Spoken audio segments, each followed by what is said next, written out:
অধ্যাপক নিয়াজ আহমেদ খান।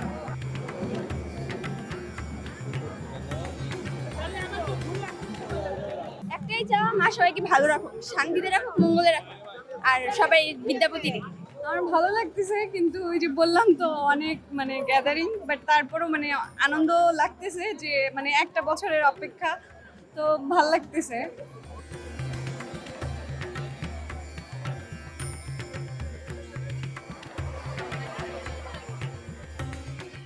অনেক ভালো লাগছে, আর এখানের অনেক কিছু দেখবো, ঘুরবো, অনেক মজা লাগবে।